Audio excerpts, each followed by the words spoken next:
reaches of the 2nd Congressional District. That would be Old Saybrook.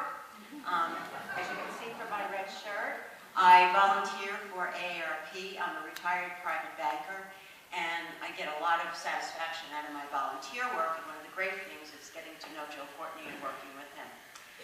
So my question is, we are advocating for a lot of issues at AARP this year in particular, and I just wanted to ask you to comment on the proposed change regarding the age rating for those who are getting insurance from the age of 50 to 64, that they're now looking to increase the 3-to-1 to 5-to-1, which would be a dramatic increase in health insurance for those folks. Right, thank you, Jean. And so, you know, before the Affordable Care Act passed, there was, again, as you kind of mentioned, there was a real sort of spectrum of rating, which was in the private health insurance market, so that younger people, you know, would pay a much smaller premium than an older person.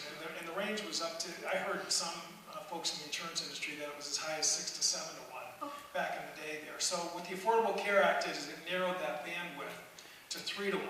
And there was a lot of people who said, well, why don't you just get rid of it and just have community rating across the board, which is what Medicare does. There's only one rate that's charged whether you're 65 or 95 in the system there. But, you know, as we all know, there was a lot of political back and forth, and 3 to 1 ended up being what the bandwidth was there.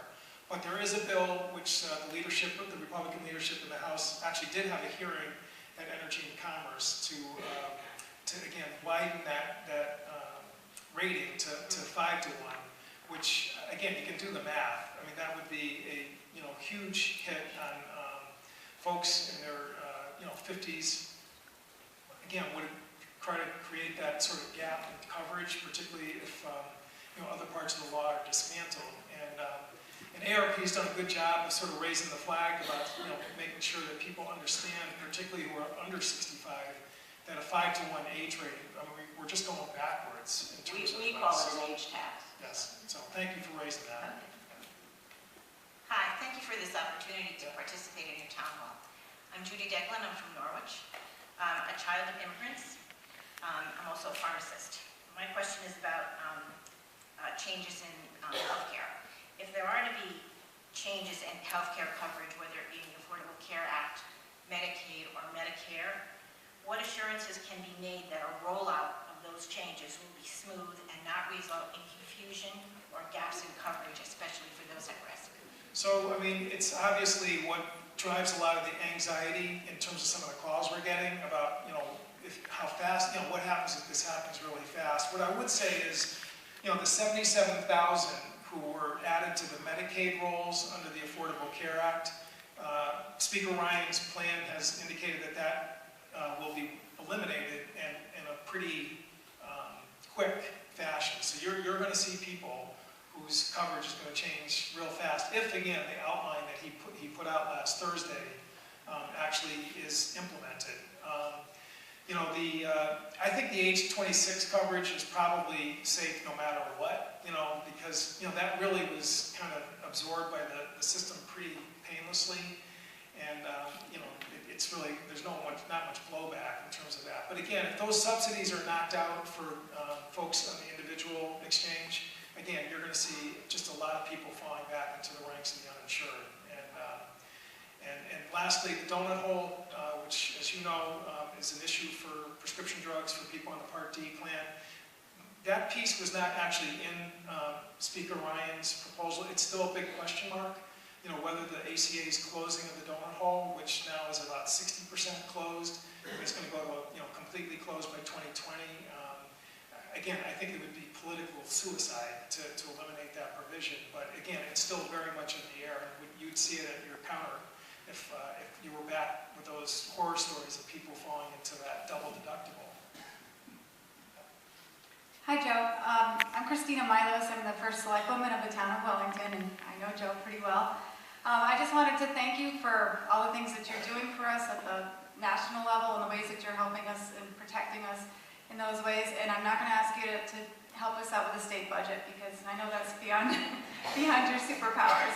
But the other way that you are helping us and has been very engaged with not just Wellington, but the 36 other towns that are affected by the crumbling foundation issue, which is a huge issue for many of our towns, and it's affecting up to a quarter to half of the residents in some of these towns who are literally seeing their financial futures just crumble right before their eyes. And they're finding out about it on a daily basis. And our towns are dealing with it too, because we're now seeing the effects of what this is having on our grant list. So it's a lot of towns in your district, and you've been at most of the meetings, and if you're not there, your staff has been there, so I want to thank you. And I just want to see if you have any words of wisdom for us at this point, because next week is our big day at the Capitol, and I know you're aware. Thank you. So, yeah, Christine's one of these great first select women who, does everything in town, and they're very lucky to have you up there. So, yeah, again, in this sort of county, maybe the coverage of what's happening up there is not quite as intense, but it is certainly, even where I live in Vernon, in my neighborhood, I can't go for a walk without really talking to folks who are in a really pretty scary place right now because of the fact that the way the cement was combined and poured, there's a metal substance, pyrrhotite, that was included in it. It gets exposed to moisture over, sort of a period of time. It can be as long as 20 years even. And suddenly it just turns into rust, and it has this sickening spider web cracking that ends up actually collapsing. And we've seen actually some houses that have literally just fallen down from it. And for people who this is their estate, is their house, it is about as scary as it gets. So, we have been probing and pushing, and what I would just say is that, we did get a positive answer from the U.S. Department of Housing and Urban Development that there's some programs that the state of Connecticut can pursue, anti-blight programs, and we could get a $60 million line of credit that would actually at least get some kind of some resources into the state that would provide at least an opportunity to get a system in place to help some of the more acute problems that are out there.